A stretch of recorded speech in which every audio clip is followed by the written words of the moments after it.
नमस्कार, मैं रचना शर्मा। चढ़ती कला टाइम टीवी देख रहे हैं सभी दर्शकों का स्वागत करती हूं। आप देख रहे हैं टॉप 10 न्यूज।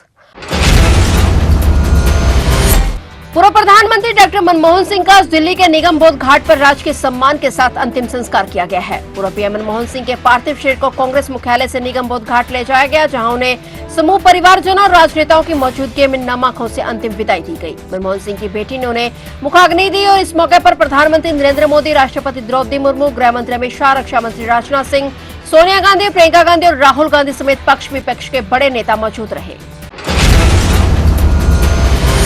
अपनी ईमानदार छवि और शानदार आर्थिक नीतियों के लिए मशहूर पूर्व पीएम मनमोहन सिंह के अंतिम संस्कार और समारोह को लेकर बीजेपी और कांग्रेस में ठन गई है। कांग्रेस ने इसे देश के पहले सिख पीएम का अपमान बताया और वहीं बीजेपी ने भी कांग्रेस पर पलटवार किया है। कांग्रेस ने सवाल उठाया कि आखिर सरकार ने पूर्व पीएम मनमोहन सिंह का स्मारक बनवाने के लिए कोई जगह क्यों तय नहीं की। इसको लेकर देर रात तक शिकायतें होती रही और वहीं बीजेपी सांसद सुधांशु त्रिवेदी ने कहा कि केंद्र सरकार पूर्व प्रधानमंत्री मनमोहन सिंह का स्मारक बनवाएगी। गृह मंत्री अमित शाह ने मल्लिकार्जुन खड़गे को इसकी जानकारी दे दी है। सुधांशु त्रिवेदी ने कांग्रेस पर निशाना साधते हुए कहा कि कांग्रेस ने कभी भी मनमोहन सिंह को सम्मान नहीं दिया। आज जब उनका निधन हो गया है तो कांग्रेस राजनीति कर रही है।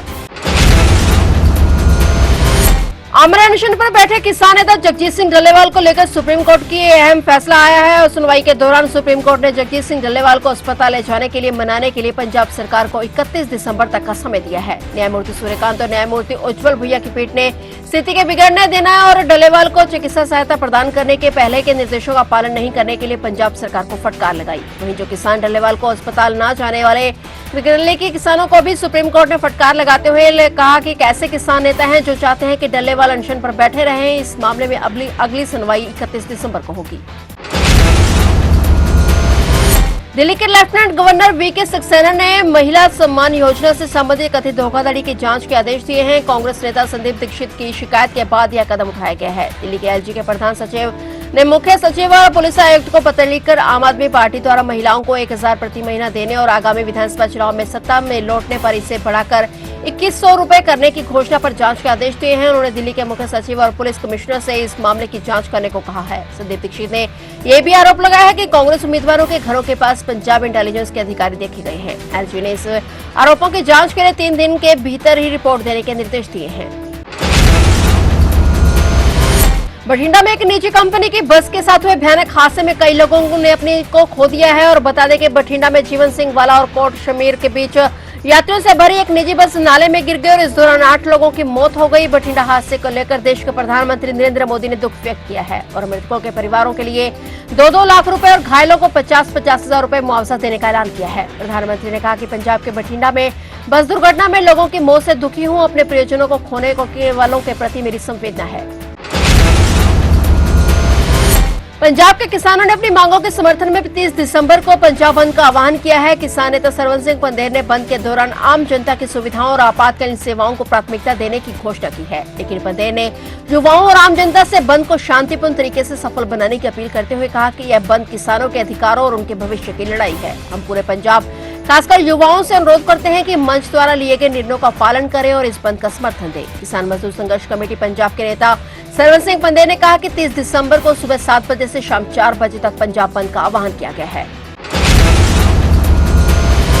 देश भर में इस समय मौसम में भारी बदलाव देखने को मिल रहा है। पहाड़ी राज्यों में बर्फबारी हो रही है और मैदानी इलाकों में बारिश का सिलसिला लगातार जारी है। दिल्ली, हरियाणा, पंजाब समेत कई राज्यों में भारी बारिश हो रही है, जिससे ठंड का प्रकोप बढ़ गया है। भारतीय मौसम विज्ञान विभाग ने अगले 5 दिनों के लिए मौसम का अलर्ट जारी किया है। मौसम विभाग ने 11 राज्यों में तूफान, आंधी और ओलावृष्टि की संभावना जताई है।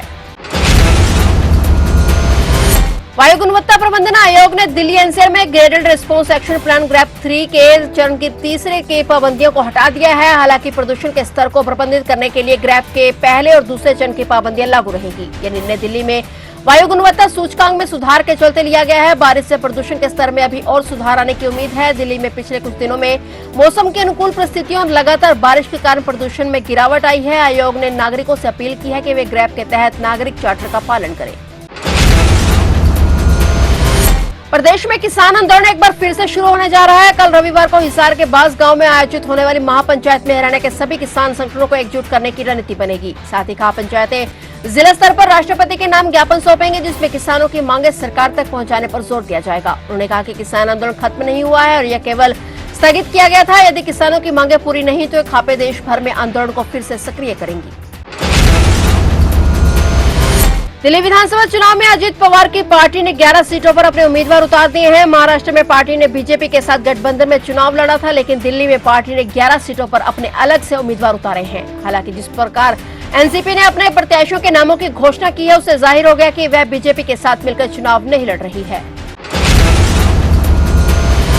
फिलहाल टॉप 10 न्यूज में इतना ही और नए समाचारों के साथ फिर से हाजिर होंगे। तब तक के लिए देखते रहिए चढ़ती कला टाइम टीवी।